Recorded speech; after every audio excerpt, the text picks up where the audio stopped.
Very good evening to all of you. आज हम कोई मेडिसिन नहीं पढ़ेंगे, आज हम एक ग्रुप पढ़ेंगे। हालाँकि मैंने ग्रुप पे कभी कोई यूट्यूब बनाया नहीं, मैं कोशिश करूँगी कि आपको एक ग्रुप बहुत ही शॉर्ट में समझा पाऊँ। तो जो आज का ग्रुप है वो है रेनन कुलेसी फैमिली। रेनन कुलेसी फैमिली में काफ़ी अच्छी मेडिसिन्स हैं, जो कि क्लिनिकली भी बड़ी इम्पॉर्टेंट है और आपका सिलेबस में तो है ही स्टूडेंट्स के। Aconite, actaea spicata, actaea racemosa या cimicifuga, helleborus, clematis erecta, pulsatilla, staphysagria, ranunculus, ये सारी मेडिसिन्स जो कि क्लिनिकली भी बड़ी ज़रूरी होती हैं और एग्ज़ाम में भी आती हैं, काफ़ी बड़ी मेडिसिन्स ये ग्रुप कवर करता है।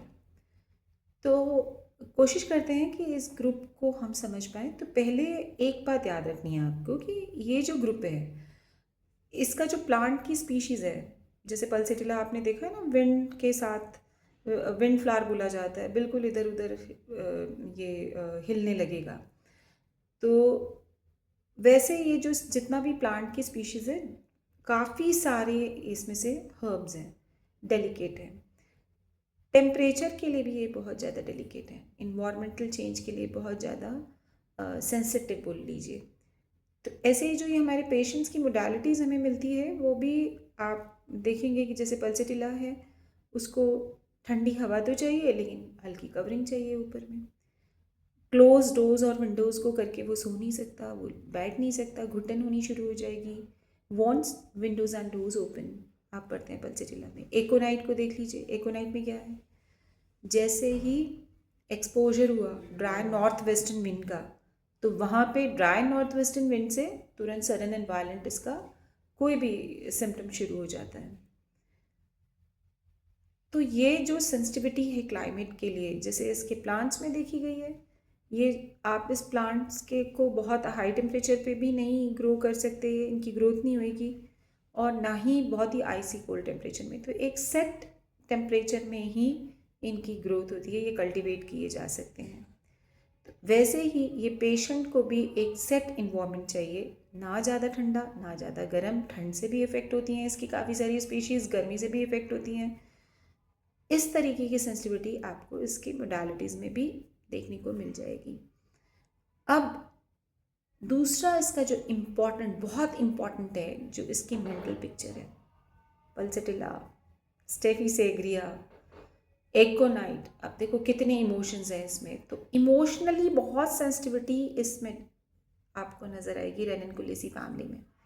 अब रेनन कुलेसी फैमिली की अगर हम सेंसिटिविटी की बात करते हैं, तो जो रूब्रिक्स आपने इमोशंस में देखे हैं, फियर, टेंशन, एकोनाइट, फ्राइट, एकोनाइट, फियर के वैक्सेशन, चैग्रिन, मॉर्टिफिकेशन आफ्टर, स्टेफिसेग्रिया में बहुत दिखता है, पल्सेटिला में फियर है। तो ये सारा जो इमोशंस नज़र आ रहे हैं, ये रूब्रिक्स जो है आपको इस ग्रुप में मिलेंगे। Mortification, vexation, chagrin, your grief, your fright, fear, ये सारे रूब्रिक्स मिल जाते हैं।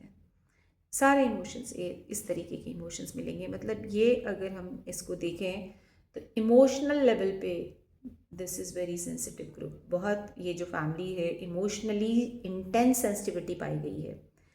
इवन इसमें कई बार आता है ना, पोकिंग शब्द भी आता है। तो जो आप पोक करोगे ना, पोक का मतलब क्या होता है कि आपने इनोसेंट जेस्चर भी दिया है ना, तो भी इस बंदे के दिल पे लग जाएगी। छोटी से छोटी बात, जैसे बच्चों के दिल पे लग जाती है छोटी भी बात, और वो उस चीज़ को दिल में रखता है, और उसकी वजह से आफ्टर इफ़ेक्ट्स उसके आने शुरू हो जाते हैं।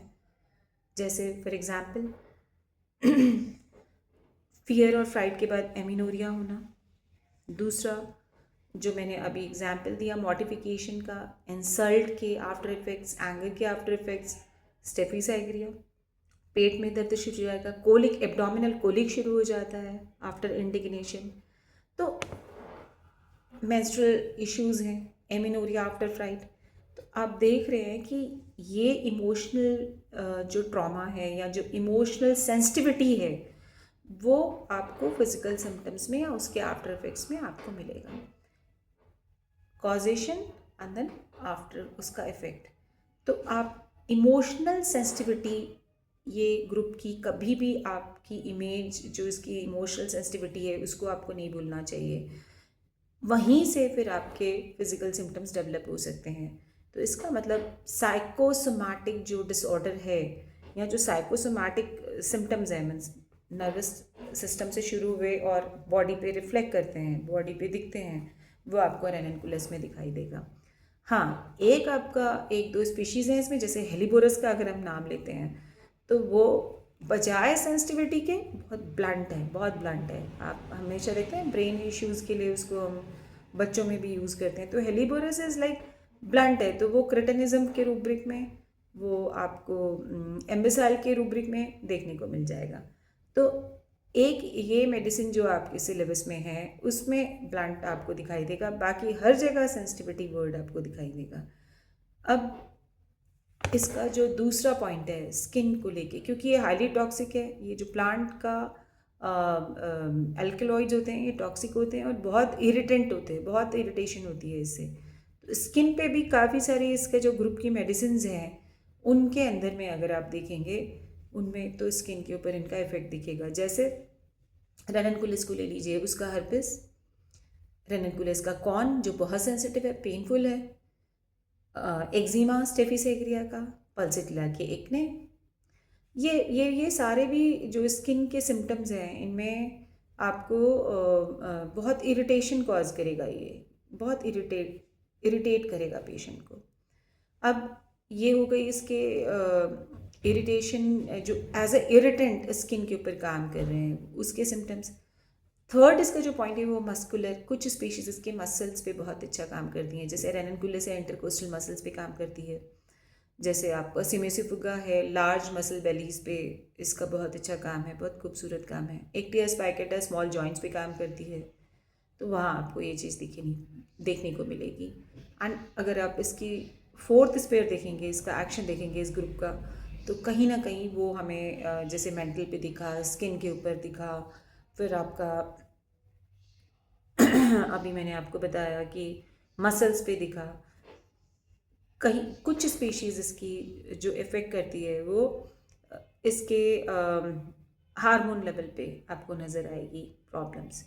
तो पर वो भी कनेक्टेड है इमोशनल लेवल से हार्मोन लेवल पे भी ये बहुत सेंसिटिव ड्रग है। फुट स्वेट्स पर प्रेस हुआ, मेंस्ट्रुअल इश्यूज आ गए। Even actaea racemosa climacteric age group की बहुत अच्छी ड्रग है हॉट फ्लैशेस वगैरह के लिए। तो हार्मोनल इम्बैलेंसेस में भी ये मेडिसिन, ये ग्रुप आपको बहुत काम आएगा।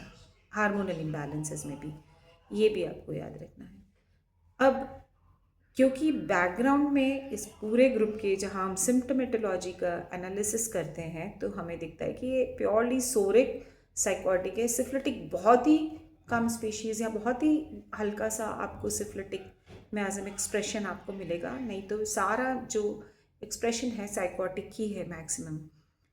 ल्यूकोरिया देख लीजिए, ब्लैंड ल्यूकोरिया मिलेगा। क्लिमेटिस वेरी इंपॉर्टेंट ड्रग क्लिमेटिस, वो आपका यूरिनरी ट्रैक्ट में या यूरिनरी सिस्टम में बहुत ज़्यादा इफेक्ट करेगा। इवन स्ट्रक्चर्स ऑफ यूरेथ्रा के लिए बहुत इंपॉर्टेंट रेमेडी है। तो इसीलिए अगर ये 4-5 करेक्टरिस्टिक आप याद करते हैं तो मेरे ख्याल से रेननकुलेसी फैमिली को याद रखने में कहीं कोई प्रॉब्लम नहीं आनी चाहिए।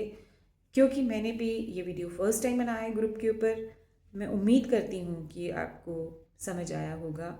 अगर आप किसी भी तरीके का कोई इसमें चेंज चाहते हैं तो डेफिनेटली मुझे ज़रूर मैसेज करें कि हम किस तरीके से ग्रुप्स को और स्टडी कर सकते हैं, क्योंकि अभी तक मेरी समझ में एक बहुत अच्छी किताब इस पे मुझे नहीं मिली कि मैं एक जगह पे या एक पॉइंट पे डिस्कस करके उसको बोलूँ कि ये एक बहुत अच्छा बुक है कि इस बुक में आपको सारे पॉइंट्स मिल जाएंगे।